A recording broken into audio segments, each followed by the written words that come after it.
When I say that a man should strive for impeccability, I do not mean to imply obsession. I have come to understand that it is in the recognition and acceptance of our flaws, without judgment of ourselves, that a man gradually strengthens his awareness of himself. He strengthens his thoughts and actions and thereby enhances his focus to attain impeccability. As men, the recognition and analysis of thought through the detached scrutiny of the inner observer is the barometer of higher awareness, concentration, and focus. Let me say that again to my brothers.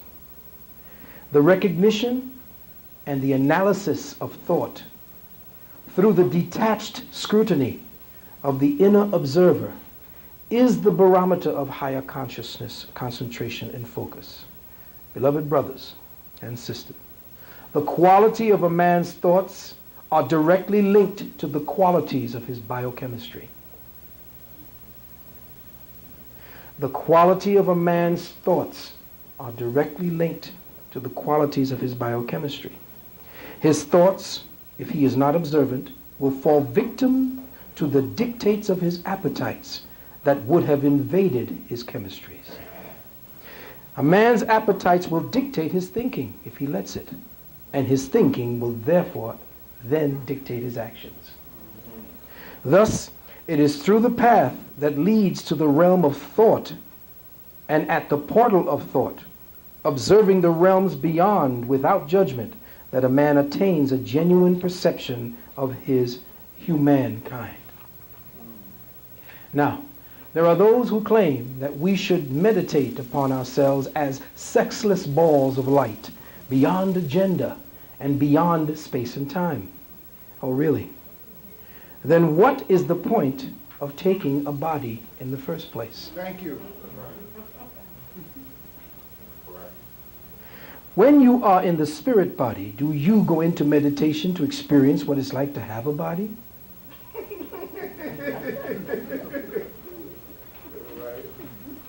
No, life and living in your body is the meditation.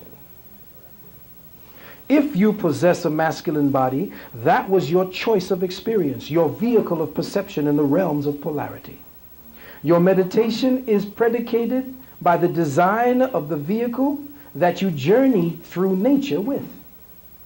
In your quest for stillness or meditation, you are attempting to use the molecular agreement of the male principle to inculcate the universal spiritual intent through that still point to give you the maximum experience you could have as a body vehicle in life. This is the answers, and this is how you answer the questions such as A, what does the chemistry of polarity known as man supposed to do with his containment? B, what is the primary mandate for the chemical biochip known as testosterone? The reasons for such questions at this point is because in part 2 of our evening together, where I wish we had a fireplace or something and I'd be saying it to you by the fire. The reasons for such questions at this point is because in part 2 of our evening together, you will see that today there are no clear markers or socio-cultural parameters to define a man, except that he is an instigator of violence, abuse, mayhem, brutality, ineptitude, selfishness, irresponsibility, lies, and above all, he can't be trusted. Today, a man is being defined and categorized through the estrogenic social lens of the feminist eye. Let me say that again. Today, the man is being defined and categorized through the estrogenic social lens, and that is a perverted estrogenic lens of the feminist eye.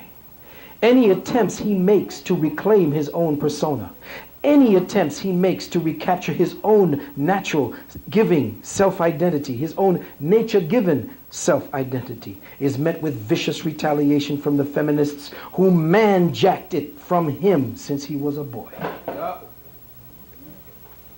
Now, she acts like him and is considered assertive, strong. intelligent, self-assured, a go-getter, independent, confident, all once considered the province of a strong and healthy man. Whenever you hear the description of a woman that she's strong, independent, intelligent, she's a man-jacker.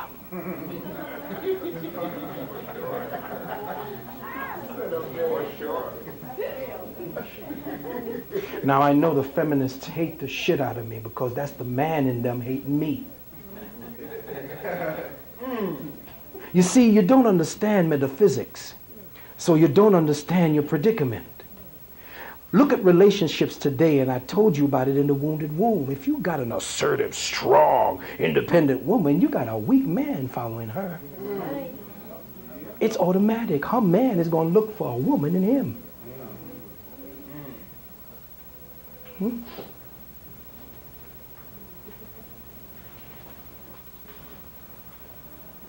Am I wrong?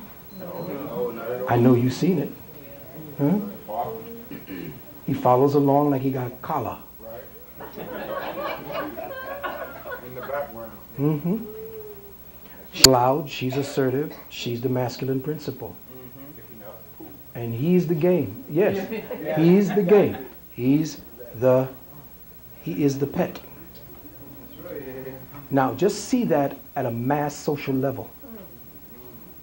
Understand that that same kind of feminist energy is what the state has become. And all of us are expected to wear a collar.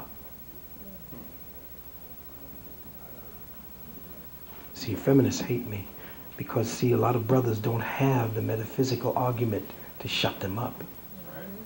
And why they hate me is because I put this shit on tape for them to find the argument. See? It's called testosterone. Test it up. Come on, think tank. Overstand.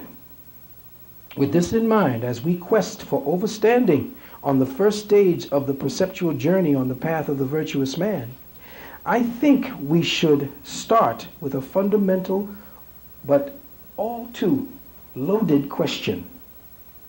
And let us explore this question. Before we can define manhood, my brothers and sisters, we need to first define what is a man. And here is where I open the floor.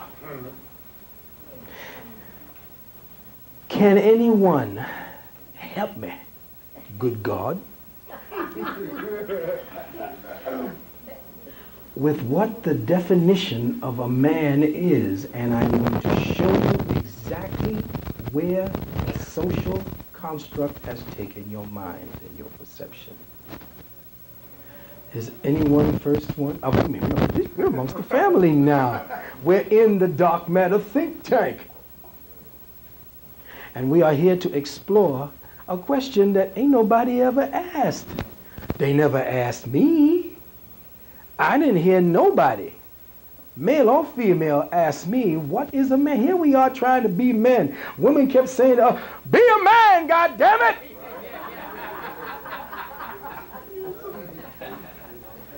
Brother in the back. See, now we went right to it. Okay? The brother says he, representing his own gender, says that he is an initiate. Initiator. Well, that's why the initiate came from. I'll add to that. That initiator of positiveness. Ooh. Okay, we getting all creamy and soft right now. I love it. Yes, he is, or it is, the positive energy. Now let's just take it away. Now we're talking think tank. Are we blacks? No. Are we the dark matter scientists that we're supposed to be? Yes or no, brothers? Yeah. All right, then let's take away. See, you still okay? Okay. Somebody else. Yes, brother. You first. See, this brother is one of the sons. He's in the gods. Is your earth around? All right. Yes, brother. A human being. Okay. A human being. Not a human doing, but a human being. Okay, beautiful, yes. What is a man? Again, we're not talking about woman and collective.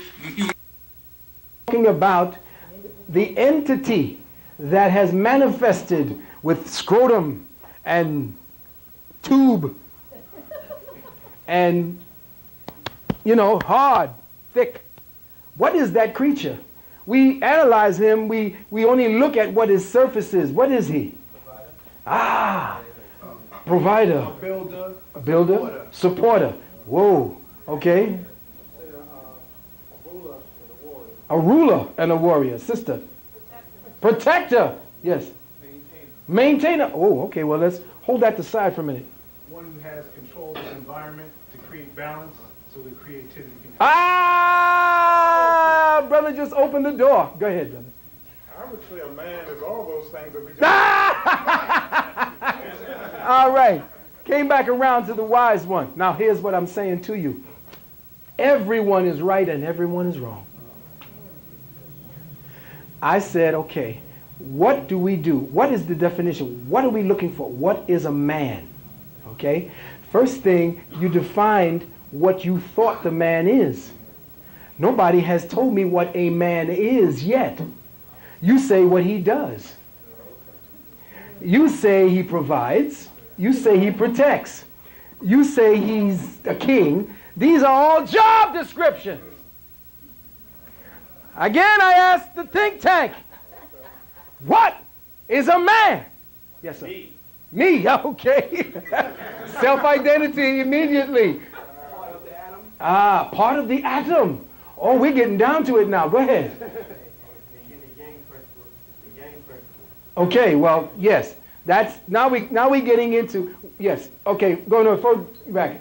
Undefinable. Undefinable, okay. One with a penis. Okay, that gets it close.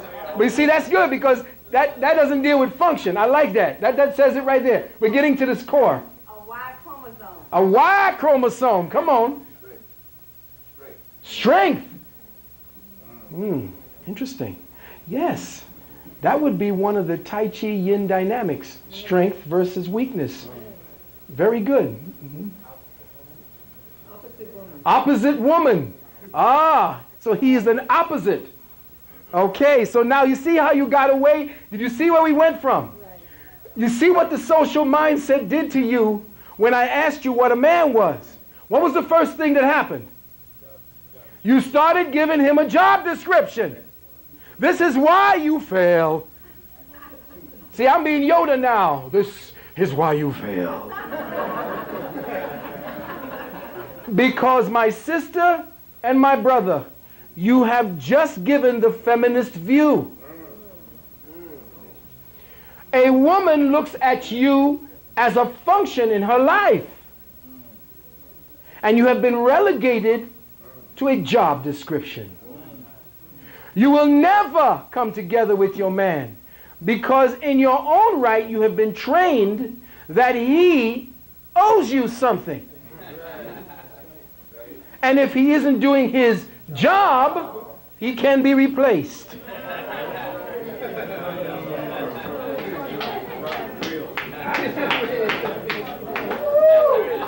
Understand that you have been completely bamboozled, hoodwinked. Why? Because you have taken on the very dialectic. You have embodied